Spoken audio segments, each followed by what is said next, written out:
Praise the name of the Lord. Hallelujah. May his name be glorified. Who loves us, who cares for us, who fights for us, even when we don't know that he's fighting for us. All the time, because he is God.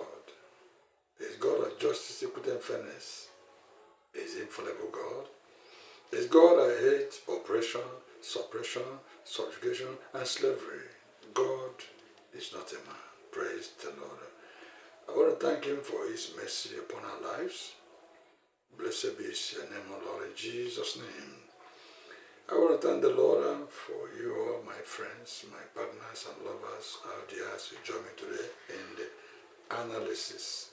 May good Lord bless you. Guide your hands there, fire battles, and give victory on all front. To his name be glory, in Jesus' name. Praise the Lord. So shall we go now? The book of 2 Samuel chapter 23. I read from verse 2. The Spirit of the Lord spake by me, and his word was in my tongue. The God of Israel said, the rock of Israel spake to me. He that ruleth over men must be just, ruling in the fear of God. And it shall be as the light of the morning, when the sun riseth, even a morning without clouds, as the tender grass springing out of the earth by clear shining after rain. Praise the Lord. It's all about sincerity, honesty, and faithfulness. Sincerity of purpose.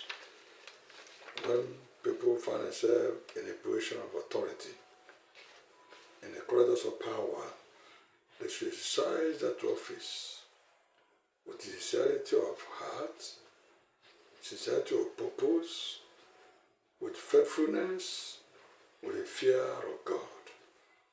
They should use their positions to destroy men's life, to arrogate to themselves powers and authorities that tend to destroy other people's well-being and life and living. Praise the Lord. And David was saying what God told him, what God spoke to him. So today I am coming with an analysis that has to do with the way our people are treated, that is in this country. I don't believe in actually every now and then lamenting where we have done this, we have not done that, and all that. But we should call a spade a spade. We should call evil evil. We should locate it where it belongs. And the earlier we understand and deal against the better. Praise the Lord. So I wanted to know this today as kind of search some things I wrote far back 2015. And what were written in those small pamphlets by myself was talking about how Obasanjo government and Jonathan's government helped to end a kind of marginalization and persecution of Ndibo after the Nigerian Biafran War.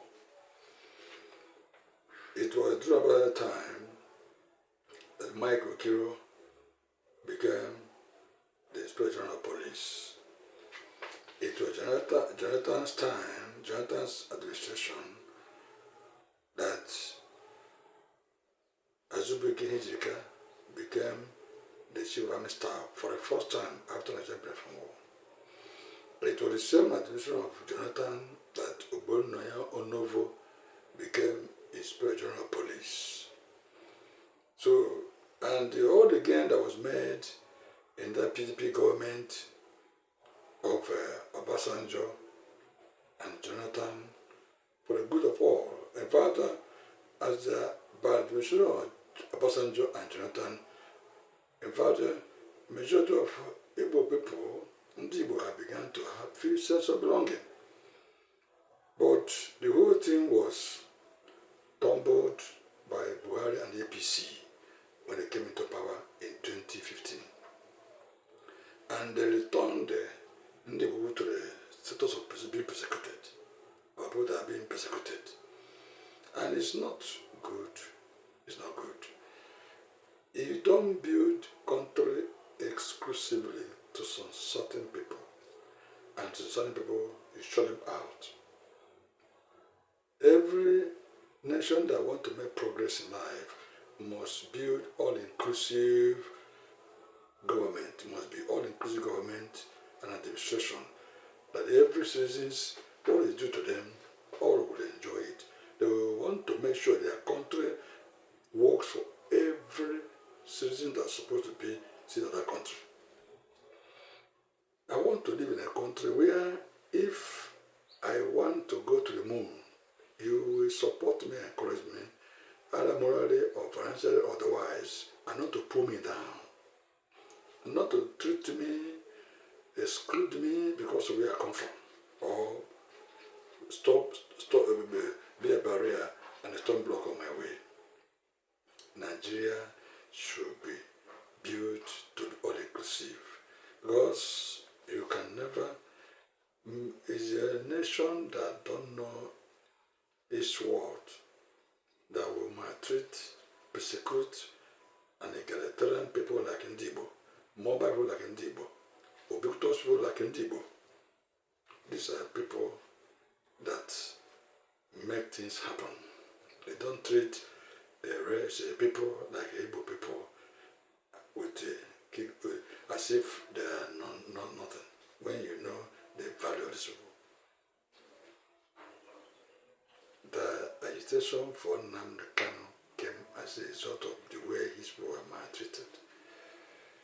And nnakwe was not joking with what he's saying, that Elohim sent me to deliver Biafrans. So release him. After the administration of Buhari said that the leg court decide his case, and he won them over and over in a court. Yet they still hold him. Why? Release him. This is time to release nnakwe.